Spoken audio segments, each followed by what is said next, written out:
Et bonjour à tous, vous écoutez Entourloupe dans l'Azimut, le DRS, notre format court, la discussion rapide et succincte. Rappelons-le, Antoine, bonjour. Bonjour Stéphane. Tout va bien ? Écoute, ça va bien. Nous sommes quittés il y a peu. J'entends la fin de notre université d'été à Entourloupe dans l'Azimut, c'était il y a quelques jours, donc forcément un retour aux épisodes à distance, voilà, via plateforme. C'est cet éloignement forcément n'est pas sans mélancolie. Exactement, mais très heureux d'être là et puis pour parler d'une saga qu'on apprécie particulièrement, donc c'est très chouette. Et non, il ne s'agit pas de la saga à laquelle vous pensez. On va pas vous parler d'un James Bond. Encore que, mais voilà. En effet, aujourd'hui, on va profiter de ce DRS pour vous parler du dernier Mission Impossible en date, Mission Impossible Dead Reckoning partie 1, ou bien au Québec... Mission Impossible Bilan Mortel partie 1, chez nos amis québécois que j'embrasse. Voilà, on vous parle de ce film-là un brin tardivement, mais tardivement est un mot qu'on exclut dans Entourloupe dans l'Azimut. Il n'y a pas de bon moment ou mauvais moment pour évoquer un sujet. Et on s'était dit surtout qu'on ne pouvait pas ne pas l'évoquer, sachant qu'on a déjà pas mal travaillé l'ami Tom Cruise, avec notamment notre deuxième épisode sur Mission Impossible 2, où on a pas mal évoqué la saga en elle-même dans toute sa largeur. Et toutes nos attentes et toute notre admiration, entre guillemets, envers Tom Cruise pour son goût de sa recherche de l'entertainment pur. On évoquait nos attentes sur Top Gun Maverick, on a fait un épisode court sur Top Gun Maverick qu'on a beaucoup aimé. Et là est venu donc du coup le dernier Mission Impossible en date. Et on s'est dit que c'était intéressant de vous parler car pour une fois, nous allons très certainement être beaucoup moins dithyrambiques. Nous avons quelques réserves sur le film et on s'est dit que ce serait intéressant de vous les partager. Tout à fait, et puis au sein même de ces réserves, il s'agit encore de rappeler qu'on n'a pas forcément exactement, et encore heureux, le même avis. D'ailleurs, on peut peut-être commencer par ça, c'est parce que toi tu l'as vu un petit peu avant moi. Et il te tardait qu'on en discute en fait. Dis-moi si je me trompe, mais c'est souvent que tu me demandais alors tu l'as vu quand est-ce qu'on en parle quoi. Ouais, c'est ça parce que on a beaucoup parlé de chacun des films de la saga. On a une affection pour elle. On avait beaucoup aimé Top Gun comme je l'ai dit plus tôt. Et surtout que moi voilà, je suis assez déçu par ce film, je vais le dire tout de suite. Et du coup, je brûlais d'avoir ton avis pour savoir si j'étais tout seul à ressentir ça ou si on était sur la même longueur d'onde. On est plus ou moins sur la même longueur d'onde, à peu ou prou, quoi. Et même nos quelques amis avec qui on en discute étaient globalement assez d'accord avec nous. Mm-hmm. Oui, complètement.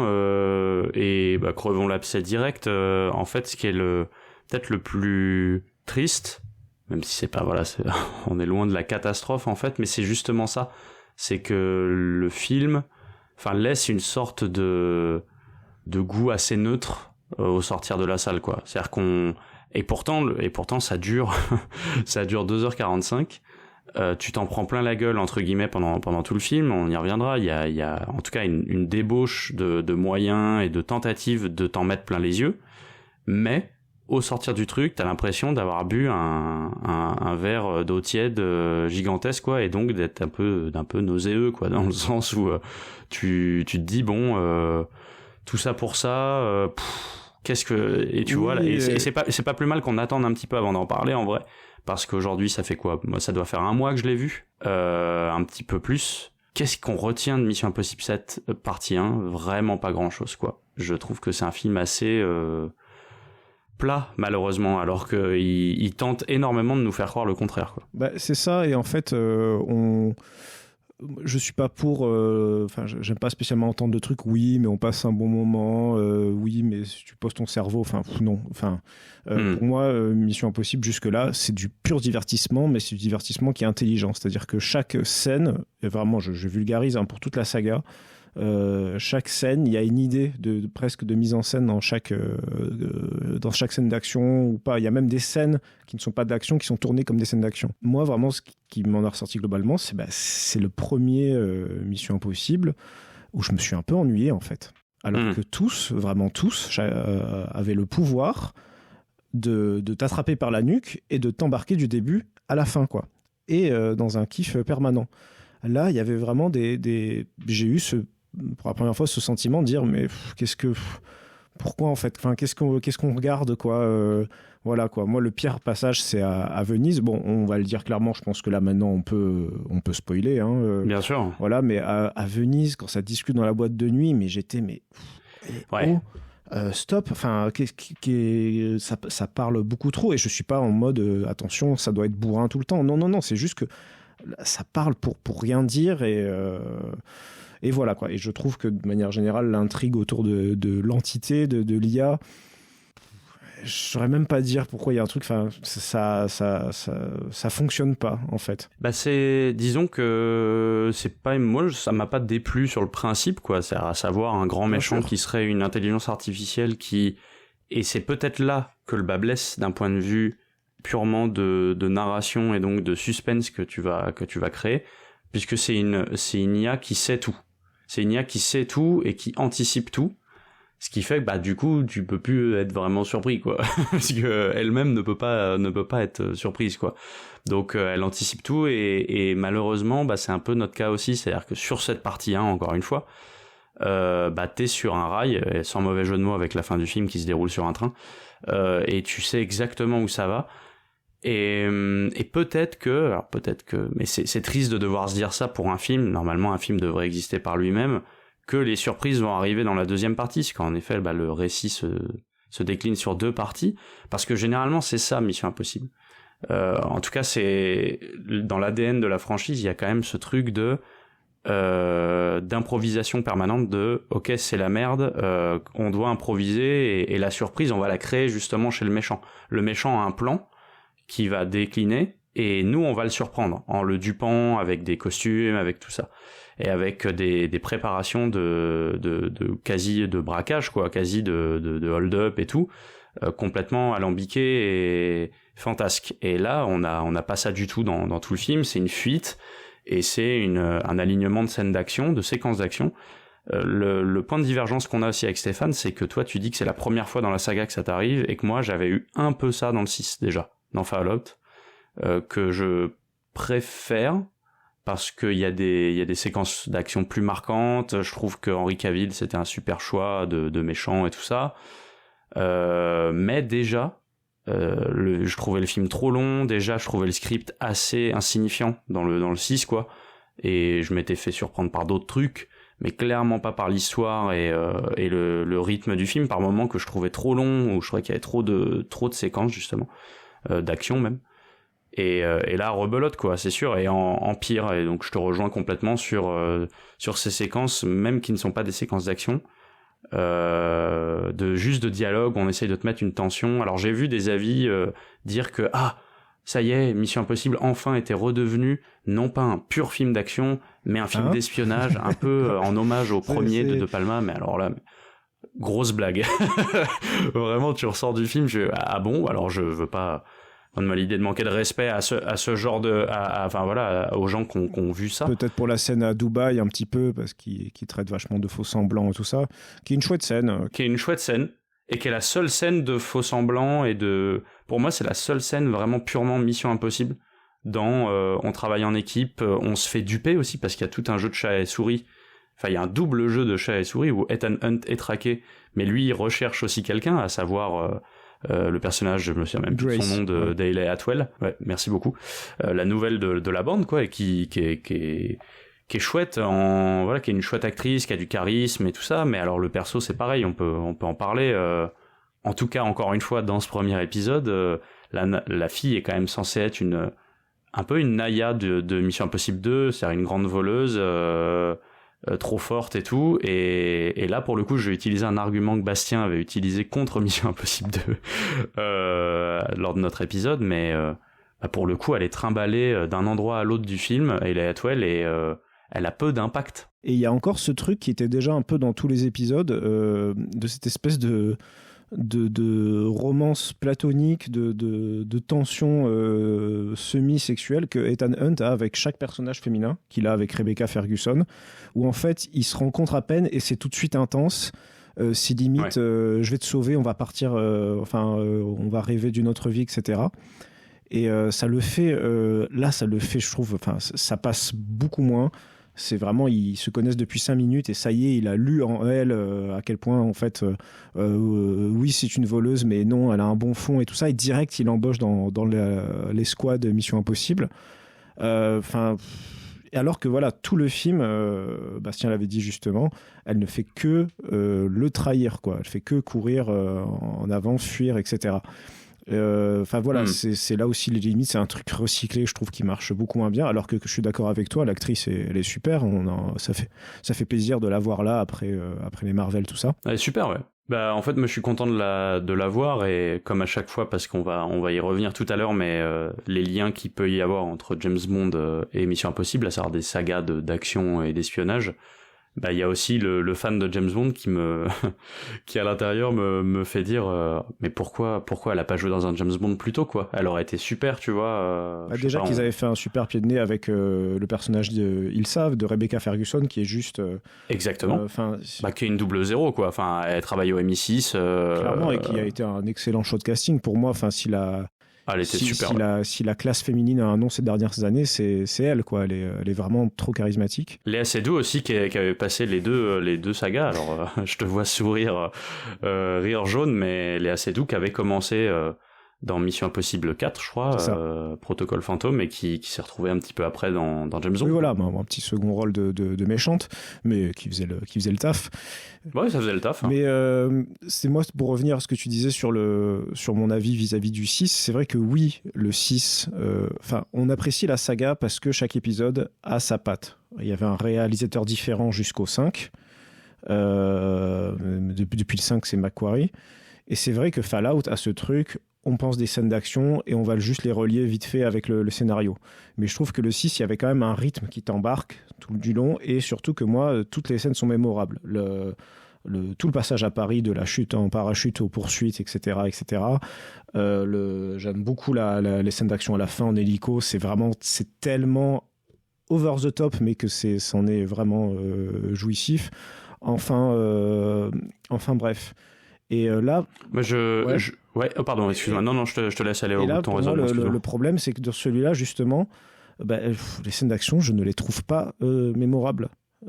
C'est ça c'est ça le pire truc. La scène de poursuite à Rome, pourtant Rome, tu pourrais faire n'importe quoi, une scène de sudoku à Rome, je serais à fond. Là, c'est, je sais pas, je trouve que ça, sans mauvais jeu de mots, ça tournait en rond comme la Fiat 500 jaune. Et ça va rejoindre ce que tu commençais à dire. Je sais pas, moi, il y a un truc trop gagasse dans le fait que cette Fiat 500, elle est à fond boostée, elle roule à 300 km/h, etc. Je sais pas, j'ai vraiment pas du tout été embarqué. Je trouvais qu'il manquait vraiment un truc. Moi, je suis juste avant pour le coup, de te rejoindre sur ces séquences d'action. Un point, parce que tu semblais dire, même si tu dis que en gros depuis Macquarie c'est la même chose, pour moi ça date, enfin je sais pas, en tout cas dans ma tête la limite je la mets à Brad Bird en fait. C'est-à-dire que j'ai l'impression que, si tu veux, il y a ce choix qu'avait Tom Cruise en tant que producteur de la saga d'avoir des réalisateurs très marqués à chaque épisode, et donc des ambiances extrêmement différentes, pour moi va jusqu'à Brad Bird. Et après, j'ai l'impression un peu comme un showrunner, tu vois, en série télé. Il cherche le bon gars, en fait, quoi. Ouais, c'est ça. Et je pense qu'il l'a trouvé à partir de... En tout cas, il cherche une formule, et il cherche une direction artistique, et tout ce que tu veux. Et pour moi, le 4 de Brad Bird, qui est encore une fois, que je considère comme une réussite, qui est vraiment un épisode que j'aime beaucoup, a posé un truc. Et j'ai l'impression que depuis, Macquarie est là comme un très bon exécutant, qui fait des films efficaces, mais que on a pour moi le même film, avec des variations bien évidemment, depuis le 5, quoi. J'aime beaucoup le 5 aussi, mais du coup ce plaisir que j'avais avant à Mission Impossible d'avoir des univers extrêmement différents, on en a parlé lors de notre épisode avec Bastien sur Mission Impossible 2. Moi j'adore Mission Impossible 1 et j'adore Mission Impossible 2. Avec cette phrase là, déjà, pour ceux qui ont vu les deux films, vous pouvez voir, je pense, vous conviendrez de l'écart abyssal qui existe entre les deux films en termes de tout en fait. Le 2 on dirait le 25, enfin c'est non mais c'est ça, c'est un truc de fou, et pourtant je prends quasi, je sais que ça va faire hurler les puristes, parce que évidemment je pense que le premier film est bien plus maîtrisé, etc., mais j'aime autant pour des raisons bien différentes les deux films. Et là en effet voilà, tout ça pour dire que pour moi on est dans quelque chose de bien plus consensuel et bien plus formaté depuis plusieurs films en fait, et que j'ai l'impression de voir un nouvel épisode d'une série télé, tu vois, genre vraiment de quelque chose de très carré, cadré, esthétiquement, narrativement, etc. Et voilà, on a la nouvelle déclinaison, quoi, comme on en a un nouvel épisode de série, quoi.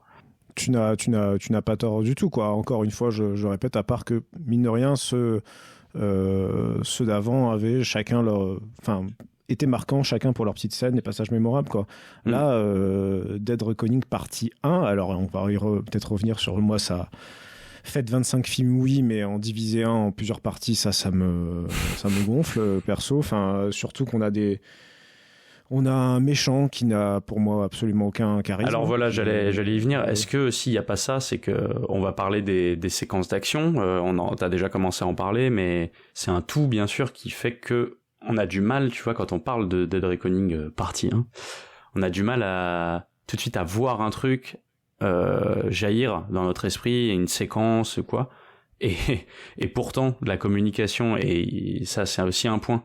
C'est-à-dire qu'on a vu le film ces derniers temps, Mission Impossible abuse enfin comme d'autres films, hein, mais abuse quand même assez largement. Même quand on veut pas, et c'est notre cas quand même, on essaye quand même un peu de la fuir là, comme rampante des blockbusters. Celui-là, quand tu m'as envoyé la vidéo de 4 minutes sur la cascade du train, j'ai fait non, stop, je veux pas. Non, mais on nous matraque de petites séquences du style un an avant. On a déjà vu le film, quoi. Quand elle est arrivée, la fameuse séquence que tous ceux qui s'intéressent de près ou de loin au cinéma ont vu, c'est-à-dire la séquence phare du set où Tom Cruise saute dans le vide avec sa moto, là, mais elle n'a plus aucun impact. Enfin, moi, à titre perso, quand elle est arrivée, j'étais là, je fais, ok, il m'aurait filmé, mais le calme plat, c'était pareil, en fait, quoi. J'avaucune aucune émotion. Surtout aussi le fait, le trop de communication sur le fait que Tom Cruise fait les choses en vrai. Alors oui, il a peut-être vraiment sauté. Et je crois que je rejoins, c'est Alexis qui en avait parlé dans Réaliser sans trucage, et je crois qu'il avait plus ou moins dit la même chose, enfin à peu ou prou, que oui, ok, il a vraiment fait le saut, sauf qu'on a vu la rampe en question. Et là, en fait, on voit que la rampe, c'est un tremplin naturel. La montagne est hyper bien formée pour faire un joli tremplin. Alors oui, le saut est vrai, mais tout le reste à côté, c'est faux. Et on l'a vu. Fois, c'est pas grave. Non. Encore une fois, c'est pas grave. On ne critique pas du tout les effets spéciaux numériques, pas du tout. Il faut que ça soit juste bien fait. Mais le fait, c'est qu'on t'assène dans la tête, regardez, c'est vrai. Mais en fait, quand tu vois le film, tu dis non, mais je m'en fous en fait. Enfin, et comme tu dis, on a déjà vu le film avant. Alors qu'en plus c'est monté comme un gag, on comprend qu'il cherche un endroit où sauter, lui s'attend à ce que ça fasse 10 mètres et ça en fait 500. Et je pense que c'est pas anodin. Et ça tombe à l'eau, quoi. C'est pas anodin du coup qu'au sortir du film, la séquence perso la plus marquante du film, où j'ai pris le plus de plaisir à la fois en termes d'action, de fun, de rythme et tout ça, c'est la seule qui a pas été du tout vendue dans la bande-annonce. C'est la surprise, c'est celle de l'aéroport, quoi. Moi, la séquence de l'aéroport, ça dure peut-être 15-20 minutes, j'étais au taquet, c'est en plus en début de film, donc j'étais vraiment plutôt optimiste. Je fais putain, mais ça commence super bien, c'est ultra rythmé, c'est très fun et tout. Ça révolutionne rien, hein, mais il y a 2-3 petites astuces justement très Mission Impossible, à savoir de la technologie qui vient aider le groupe et où ils s'en sortent par un tour de passe-passe, et ça marche très bien, quoi. Le décor est bien utilisé et tout, donc voilà, et c'est la séquence que je retiendrai de ce film, et toutes les autres qui ont voulu nous en mettre plein la gueule. Rome, je suis complètement d'accord avec toi, ils s'en sortent mieux que Spectre, qui était d'un chiant quand même abyssal, quoi. Comment faire une scène comme ça c'est bien loin derrière tout le passage à Paris de Fallout, tu vois. Oui, exactement. Et puis pour te rejoindre sur le méchant, alors je nuancerai juste sur le méchant, parce qu'en effet le méchant principal, donc, qui est interprété par Esaïe Morales, je crois, qui est un acteur américain, moi que je ne connaissais pas à titre perso, mais qu'est le méchant principal sans vraiment l'être, parce que le méchant principal de cette histoire, c'est une IA, donc va personnaliser personnifier justement, une IA. Quand le truc est lancé au début, j'aurais espéré, ok, ça va être une super IA qui va, en fait, ça va être ça le méchant du film, un non-méchant qui fait que juste par ses manipulations qu'elle fait, va monter différentes factions, que ce soit la CIA ou autre, contre Ethan Hunt et son équipe. Et ça va être intéressant, quoi. Mais là, on met un gars pour un peu rendre physique cette histoire d'IA. Moi, je trouve que, il est pas. À qui on invente une backstory avec Ethan Hunt qui est complètement pété du cul. Enfin, désolé, mais le film s'ouvre sur un flashback, mais vraiment, c'est. Moi, j'ai vu ça, je fais, mais qu'est-ce qu'ils font, c'est pas quoi. possible non c'est plus, nul. Enfin, c'est. Et le pire, c'est que tout ça, on l'imagine, va être expliqué dans la partie 2. Mais en fait, non. Pour moi, ça doit. Ouais. Un film doit exister de lui-même, quoi, et on devrait pas. Avec une esthétique, très très marquée, épisode 1. Enfin, le premier de Palma, tu sais, quand ils sont à Prague, je crois. Enfin, vraiment, j'ai vu l'esthétique, je suis oui, d'accord, ils sont pas fait chier, c'est genre gros clin d'œil. C'est vraiment, on est dans Fast and Furious, où au 10e épisode, on va inventer un frère à Vin Diesel. Voilà, presque, c'est presque ça, quoi. Et c'est vrai que ce pauvre Esaïe Morales, sans lui faire offense ou quoi, mais. Ah non, mais on n'a rien contre lui, contre l'acteur, mais c'est le personnage qui. Déjà, il se fight en mocassin contre Rebecca Ferguson, qui est censée être une double zéro, ultra vénère du MI6. Enfin, c'est un scandale, quoi. Nous, on est. Oui, et en plus, alors la décision scénaristique qui a été prise concernant Ferguson, Lisa, ça passe pas du tout parce que c'est une des personnages les plus fortes de la saga, et il y a cette espèce de d'éphèbe en mocassin de vieux beaux en mocassin qui là-bas stop. Trop, c'est trop. Non, s'il vous plaît. Trop, c'est trop, quoi. Surtout qu'en plus, ça arrive à Venise au moment où vraiment je commençais à décliner un peu, pareil. À décliner un peu. Même si l'ambiance visuelle est plutôt jolie. Non, mais le film est pas moche, quoi. Mais encore une fois, les séquences de bagarre à Venise, c'est peut-être que c'est parmi les moments, tu sais, la fight dans la ruelle où ils sont à 3 dans une petite ruelle hyper serrée. Ça, j'ai vraiment trouvé ça chouette. Et je nuance sur le méchant, du coup, juste là, et je te laisse terminer. Parce que pour le méchant principal, donc moi, j'ai comme toi, beaucoup de réserves, mais j'aime beaucoup le rôle de Pomme Clémentieff qui s'appelle Paris, voilà, la méchante qui s'appelle Paris, gros, parce que tu comprends, elle parle français, donc elle s'appelle Paris. Grosse blague, mais je la trouve super, en henchman, complètement fucked up, quoi, un peu à la Gogo dans Kill Bill et tout, cette espèce de garde du corps, mais un peu taré, quoi, et elle est super, je trouve, voilà. Donc très bonne méchante. Voilà, typiquement sorti d'un James Bond, quoi, avec un costume chelou, son costume à Venise est super, quoi, vraiment avec le maquillage et tout. Enfin, j'étais trop bien. Mais encore une fois, moi aussi, j'ai même la séquence du train finale, la toute fin qui est complètement empruntée à. Alors ça, 2. Ah oui, non mais voilà. Ça m'avait plu, ça m'a réveillé, mais il n'empêche que voilà, tout le film a ce constat-là, quoi. Et on en revient peut-être à ce que tu évoquais plus tôt. C'est ça. Et ce qui te chafouine, c'est les multiples emprunts. Non mais bon alors, là c'est peut-être aussi un point qu'on a un peu de divergence. Enfin, toi, je sais que tu es plus indulgent face à ça que je peux l'être. Je suis plus indulgent parce que pour moi le cinéma et l'art en général n'est que emprunt, reprise, etc. Tout en réinventant. Et tous les exemples qu'on a déjà cités et que tu vas sûrement citer là.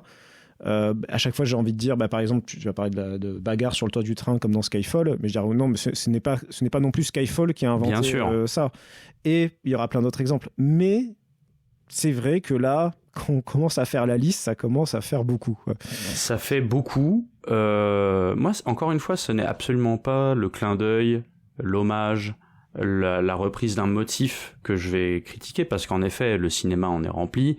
Ça peut être parfois même fait de manière assez émouvante et jolie et avec respect et déférence, quoi. Typiquement, cette fin avec le train qui tombe, d'ailleurs Tom Cruise en avait parlé, mais c'est clairement le mécano de la Générale, Buster Keaton, etc. Et c'est, pourquoi pas, tu vois, je trouve ça très beau même de dire qu'aujourd'hui, en 2023, Tom Cruise rend hommage à quelqu'un qui a fait un film il y a près de 100 ans, quoi, même 100 ans peut-être, et dont on avait parlé d'ailleurs dans Entourloupe, qui est un film qui m'avait sidéré, quoi, parce que je l'ai découvert récemment, le mécano de la Générale. Ça, c'est pas mon souci. Le souci, c'est quand... Je fais une petite parenthèse.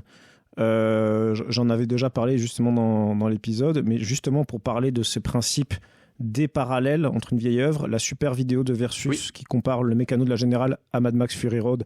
C'est justement Exactement.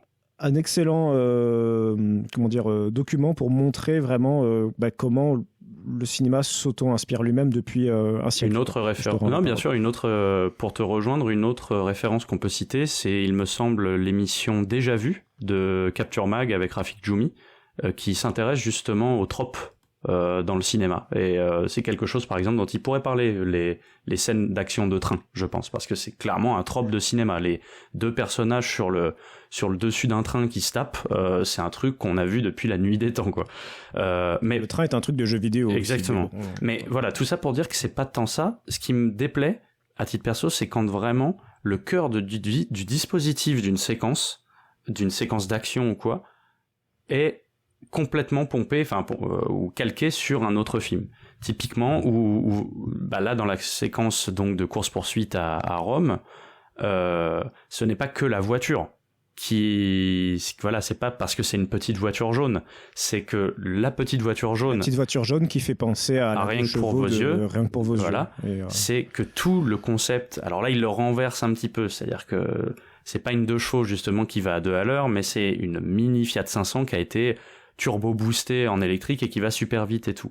Mais c'est alors que Roger Moore, il a pas besoin de la booster, sa 2 chevaux. Exactement. Tout ça pour dire que c'est quand on calque vraiment un modèle et qu'on n'invente rien d'autre en fait. Donc cette séquence là, je vois l'hommage et tout, mais je me dis bon ok, ils en font en fait comiquement, il en ressort la même émotion, le même truc, et je trouve ça un peu dommage. J'avais juste bien aimé l'idée quand la voiture se retourne que eux, ça leur fait changer de place. Ça, j'ai trouvé ça, je dois avouer, sympa et rigolo, mais c'est le seul truc. Et il en va de même pour la séquence finale sur le train, où là c'est carrément, tu parles de Skyfall, oui, il s'agit pas de dire que Skyfall a inventé ça, mais quand t'as vraiment l'impression de voir la même séquence, ce qui a été mon cas, c'est-à-dire que l'ouverture de Skyfall, mine de rien, certainement aussi parce que les deux sagas ont des liens, qu'on le veuille ou non, tu vois, et ça c'est un peu ma popote intime ou quoi, j'ai du mal avec le virage qu'a pris Tom Cruise depuis le 4, encore une fois, où j'ai l'impression qu'il assume le fait de se la jouer James Bond, entre guillemets. Et pour moi, j'adore Tom Cruise, et j'en avais déjà parlé dans ce podcast, mais j'adore Tom Cruise, mais quand il veut se la jouer James Bond, ça marche pas. Arrête. Et donc là, je le vois refaire les mêmes trucs, prendre les mêmes idées, faire cette scène de Skyfall et tout ça, la fight sur le train et tout, dès qu'il veut faire James Bond, mettre un costard et tout, ça marche pas. Tu vois, à un moment donné, même à Rome, je crois qu'il a le costume 3 pièces et tout. Non. Mets des vêtements tactiques. Soit Ethan Hunt, tu mets des hockeys noirs et tu escalades en pantacourt les falaises d'Afrique du Sud. C'est quand même pas compliqué. Non, je pars un peu en vrille, mais voilà, il y a des gros liens. La force du personnage, qui est sa différence nette par rapport à James Bond, c'est que Ethan Hunt bourre vraiment. Ouais. Il n'est que pratique. Il est quasiment, il est quasiment Asperger, quoi. Il ne s'arrête pas, il pense que à aller de l'avant tout le temps, quoi. Contrairement à James Bond, qui lui a un côté un peu plus contemplatif. Ouais, entre deux missions, pourquoi pas se boire un petit dry martini, quoi, au shaker, pas la cuillère. Mais voilà, en tout cas, là, ça m'a encore une fois sauté au visage. Et puis alors les emprunts aussi, oui, t'as parlé d'Uncharted. Bon là, tu vois, typiquement, c'est pareil. C'est-à-dire que c'est même pas un clin d'œil. C'est qu'il reprend toute la scénographie de la séquence d'Uncharted. C'est la même chose, en fait. Donc, c'est pas un clin d'œil. Genre, c'est un remake, un plagiat, ce que tu veux, mais c'est pareil. Donc, forcément, pour une saga où t'es censé venir pour justement de l'émerveillement et de la surprise, quand tu n'as plus aucune surprise et que tu te retrouves, tu sais, comme le fameux mème de DiCaprio là dans Once Upon a Time in Hollywood, oh là, regarde là, ça je l'ai vu, je l'ai déjà vu quelque part. Quand t'as déjà tout vu quelque part, ça devient un petit peu. C'est vrai qu'après, même la séquence du début au Yémen, je crois, dans le désert. Avec les chevaux, des chevaux dans le désert, c'est clairement pas. Non, bien sûr. On l'a vu des dizaines de fois et c'est toujours une image géniale à voir. Mais oui, c'est vrai que ça a fait penser à tout, à The Living Daylights, à Laurence Darby. On en parlait avant qu'on enregistre à Metal Gear Solid. Oui. Les tempêtes dans le désert. Je trouve en plus, il y a un personnage de femme sniper en plus qui fait penser à Sniper Wolf. Enfin bref, bon là, on va un peu loin. Dans la séquence à Dubaï, puisqu'on va un peu loin, à un moment donné, il court sur le toit d'un aéroport en verre avec les mecs qui sont juste en dessous de lui en contrebas. Enfin, t'as le même dispositif dans Quantum of Solace. Bref, il y a vraiment il y a énormément de moments, et encore, j'ai pas pris le bloc-notes et tout, où j'étais là, je suis, oh putain, ils se font quand même plaisir. Enfin, franchement, tu vois, il y a un peu ce truc de, ils se cassent quand même pas la tête, en termes d'idées, j'entends, hein, pas de fabrication, etc. Je n'irai pas jusque-là, mais voilà. Tout ça, mis bout à bout, fait qu'on a quand même un opus, qui est pas pachydermique, mais qui est, où tu sors un peu déçu et tu te dis, bon, si c'est pour faire ça, si c'est pour ne plus être surpris et tout ça, bah c'est bon, quoi. Le prochain, j'irai le voir, mais il y a même plus... Moi, depuis le 5, enfin, depuis Fallout, quoi, j'y vais, et j'y vais pour y aller, parce que voilà, j'ai un attachement auprès de cette saga, mais je ne prends plus le même plaisir qu'avant, quoi. Ouais, je te comprends, je te rejoins. Après, il faut être patient, parce que si on s'amuse encore à comparer à notre autre saga préférée, James Bond, écoute, quand on étudie les 25 films, on voit bien qu'il y a eu quelques périodes de creux. Il y a des hauts et des bas. Parfois. Il y a eu des hauts, il y a eu des très hauts, mais il y a eu des très très bas aussi. On hésite à le faire cet épisode un jour sur les bas de... on l'a fait l'épisode sur les tréfonds de James Bond, c'est l'épisode No Time to Die, c'est avec notre ami Alexis, vous pouvez aller l'écouter. Non, mais les tréfonds un peu plus rigolos peut-être. Mais qui sait, peut-être que Tom Cruise veut faire sa saga, et que le twist qui arrivera dans la partie 2, c'est que Ethan Hunt, comme James Bond, sera remplacé, quoi. Peut-être qu'il veut passer la main, qu'on aura un autre acteur, qu'on aura... En plus, je vois bien le truc où on comprend qu'Ethan Hunt, là, dans le script, il a un passé un peu trouble. Ça se trouve, là, il va assumer le fait qu'Ethan Hunt, en fait, c'est un nom de couverture. Et donc, que tout le monde peut être Ethan Hunt, entre guillemets, etc. Et hop, comme ça, on change d'acteur et on repart à zéro. Qui est une théorie qui avait été annoncée souvent pour James Bond, tu vois, que James Bond, c'est un nom d'emprunt et tout ça. Alors que non, pas du tout. Mais bon. Oui, la théorie fumeuse que le réalisateur de Meurt un autre jour. Ouais. Oui. Lee Tamahori, ouais. Qui croit, lui, en la théorie fermement que chaque acteur de James Bond est un personnage à part entière, et que James Bond est un alias. Mais c'est-à-dire qu'ils ont des prérequis, les gars. Pour s'appeler James Bond, il faut que vous aimiez tous le martini. C'est ça. Que vous aimiez bien les belles bagnoles, etc. Sinon, vous pouvez pas. Sinon, on vous donne pas le code James Bond. Et non, mais c'est une possibilité. Ça se trouve, ils vont décliner ça en mode, une franchise. Et un changement d'acteur, etc., quoi. Voilà, mais bon, on espère que il faut des fois toucher le bas pour remonter, quoi. Mais bon, on touche le bas à des plusieurs centaines de millions de dollars. Voilà, on peut arriver à une conclusion en disant que vous avez compris que du coup, pour une fois, nous ne défendrons pas l'ami Tom. Et ouais. On fait un clin d'œil à Antonin.